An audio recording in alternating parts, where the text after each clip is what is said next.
আচ্ছা, একটা সত্যি কথা বলুন তো, আয়নায় নিজেকে দেখার পর শেষ কবে আপনি মন থেকে বলেছিলেন, ওয়াও, আমাকে দারুণ লাগছে? নাকি বেশিরভাগ সময়ই মনে হয়, ইস, ত্বকের জেল্লাটা যদি আরেকটু বাড়তো, বা মনের জোরটা যদি আরেকটু বেশি হতো? দেখুন, আমরা সবাই চাই আমাদের ত্বক জাপানি নারীদের মতো কাঁচের মতো চকচক করুক, আর মানসিকতা হোক পাহাড়ের মতো শক্ত। কিন্তু সমস্যা হলো, আমরা সমাধান খুঁজি ভুল জায়গায়। আমরা হাজার হাজার টাকা খরচ করি পার্লারে, আর অন্যের কথায় মন খারাপ করে বসে থাকি। কিন্তু আজ আমি আপনাকে এমন কিছু গোপন অভ্যেসের কথা বলবো, যা কোনো বিউটি ক্রিম আপনাকে দিতে পারবে না। এই অভ্যেসগুলো আপনার জীবনকে 180 ডিগ্রি ঘুরিয়ে দেবে। বিশ্বাস হচ্ছে না? পুরো ভিডিওটা আমার সাথে থাকুন। কথা দিচ্ছি, আজকের পর থেকে আপনি আর আগের মতো থাকবেন না। শুরুতেই আসি সৌন্দর্যের কথায়। আমরা প্রায়ই ভাবি, জাপানি নারীদের বয়স বাড়ে না কেন? তাদের ত্বকে এত সতেজতা আসে কথা থেকে। এটা কি কোনো জাদু? একদম না। এটা হলো তাদের কিছু ছোট্ট অভ্যেস। প্রথম যে ভুলটা আমরা সবাই করি, সেটা হলো মুখ ধোয়ার সময়। আমরা ভাবে যত জোরে ঘষবো, ময়লা তত বেশি পরিষ্কার হবে। কিন্তু জাপানিরা এটা কখনোই করে না। তারা তাদের মুখটাকে এতটাই ভালোবাসে, যেন সেটা একটা ছোট্ট বাচ্চার ত্বক। মুখ ধোয়ার সময় তারা কখনোই জোরে ঘষাঘষি করে না। তারা ফেস ওয়াশ হাতে নিয়ে আগে ফেনা তৈরি করে, তারপর আলতো করে মুখে লাগায়। আর মুখ মোছার সময় তোয়ালে দিয়ে ঘষে চামড়া লাল করে ফেলার অভ্যেসটা আজই বাদ দিন। তোয়ালেটা শুধু আলতো করে মুখের উপর ধরবেন, যাতে জলটা শুষে নেয়। মনে রাখবেন, আপনি যত নরমভাবে ত্বকের যত্ন নেবেন, ত্বক আপনাকে ততটাই বেশি দিন যৌবন উপহার দেবে। দ্বিতীয় সিক্রেটটা শুনলে আপনি অবাক হবেন। আমাদের মা খালেরা এটা জানতেন, কিন্তু আমরা ভুলে গেছি। সেটা হলো ভাতের ফ্যান বা চাল ধোয়া জল। হ্যাঁ, জাপানি নারীরা এটাকে ফেলনা মনে করে না। চাল ধোয়ার পর প্রথম জলটা ফেলে দিয়ে দ্বিতীয়বার ধোয়া যে সাদা জলটা বেরোয়, সেটা তারা টোনার হিসেবে ব্যবহার করে। এটা কোনো কেমিক্যাল নয়, এটা ত্বকের জন্য অমৃত। রাতে ঘুমানোর আগে তুলয় করে এই জল মুখে লাগিয়ে দেখুন, কোনো ফেস প্যাকের দরকার হবে না। ত্বক ভেতর থেকে ঠান্ডা হবে, আর দাগ ছোপ কমে আসবে। আর একটা মজার বিষয় হলো, আমরা যখন মুখে ক্রিম মাখি বা হাত দিই, খেয়াল করবেন আমরা অজান্তেই গাল নিচের দিকে টানি। কিন্তু গ্র্যাভিটি বা মাধ্যাকর্ষণ তো এমনিতেই আমাদের ত্বক নিচের দিকে টানছে।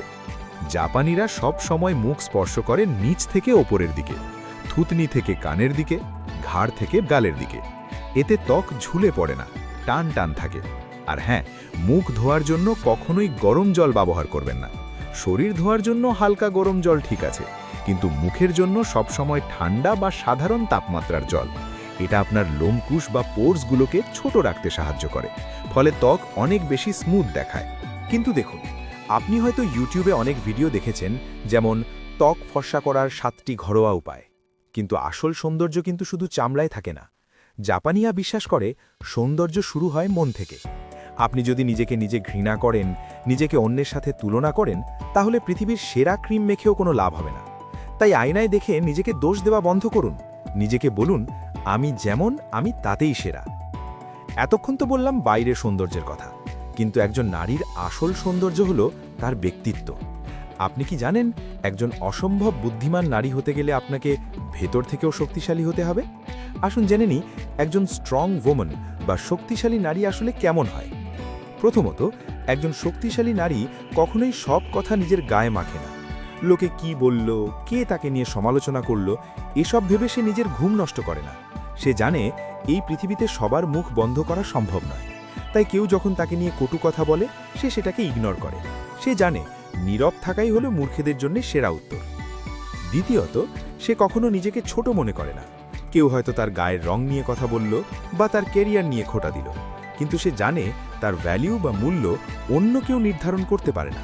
সে নিজের খুঁতগুলোকেও ভালোবাসে। সে জানে সে পারফেক্ট না হতে পারে, কিন্তু সে ইউনিক। একটা কথা মনে রাখবেন, আমরা মেয়েরা অনেক সময় অন্যের ভরসায় বসে থাকি। ভাবি কেউ এসে আমাকে উদ্ধার করবে বা আমার স্বপ্ন পূরণ করে দেবে। কিন্তু একজন স্ট্রং ওম্যান জানে তার স্বপ্ন তাকেই পূরণ করতে হবে। সে অন্যের কাছে হাত পাতে না, বরং নিজের ওপর এক্সপেকটেশন বা আশা রাখে। সে জানে নিজের জন্য নিজেকেই লড়তে হবে। এবং সবচেয়ে জরুরি বিষয়, সে না বলতে জানে। সমাজের ভয়ে বা লোকে কি বলবে ভেবে সে নিজের ইচ্ছের বিরুদ্ধে কাজ করে না। যেটা তার পছন্দ নয় সেটা সে স্পষ্টভাবে বলে দেয়। সে একা থাকতে ভয় পায় না।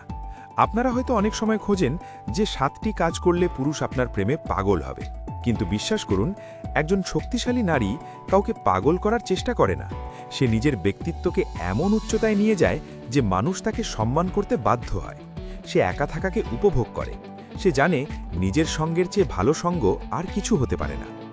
একজন শক্তিশালী নারী তার আবেগকে নিয়ন্ত্রণ করতে জানে। রাগ হলে সে চিৎকার করে না, বা কষ্ট পেলে সে ভেঙে পড়ে না। সে ধীর স্থিরভাবে পরিস্থিতি মোকাবিলা করে। সে প্রতিদিন নিজেকে বেছে নেয়, মানে হাজারো কাজের ভিড়েও সে নিজের জন্য সময় বের করে, নিজের যত্ন নেয়। কারণ সে জানে যদি সে নিজে ভালো না থাকে তবে সে অন্য কাউকে ভালো রাখতে পারবে না। তো বন্ধুরা, আজকের এই আলোচনা থেকে আমরা কি শিখলাম? সৌন্দর্য শুধু দামি প্রসাধনীতে নয়, সৌন্দর্য লুকিয়ে আছে আমাদের ছোট ছোট অভ্যেসে। কিভাবে আমরা নিজেদের যত্ন নিচ্ছি, কিভাবে আমরা কথা বলছি, এবং কিভাবে আমরা নিজেদের সম্মান করছি। আপনি যদি জাপানিদের মতো ত্বকের যত্ন নেন আর একজন শক্তিশালী নারীর মতো মানসিকতা তৈরি করতে পারেন, তবে আপনাকে আটকানোর ক্ষমতা কারও নেই। আজ থেকেই শুরু করুন। নিজের মুখের যত্ন নিন আলতো হাতে, আর নিজের মনের যত্ন নিন শক্ত হাতে। নিজেকে ভালোবাসুন, কারণ আপনি যদি নিজেকে ভালো না বাসেন, অন্য কেউ বাসবে না। যদি আমার এই কথাগুলো আপনার জীবনের সাথে একটুও মিলে যায় বা আপনাকে নতুন করে ভাবতে শেখায়, তাহলে একটা অনুরোধ করব, আমাদের এই ছোট্ট পরিবারে যুক্ত হয়ে যান। ভিডিওটা ভালো লাগলে অবশ্যই একটা লাইক দেবেন। আর হ্যাঁ, এরকম আরও জীবন বদলে দেওয়া ভিডিও পেতে আমাদের চ্যানেল ভালোবাসার গল্পকে সাবস্ক্রাইব করতে একদম ভুলবেন না। আপনার একটি সাবস্ক্রাইব আমাকে নতুন গল্প শোনানোর উৎসাহ যোগায়। ভালো থাকবেন, নিজের যত্ন নেবেন। দেখা হবে পরের ভিডিওতে।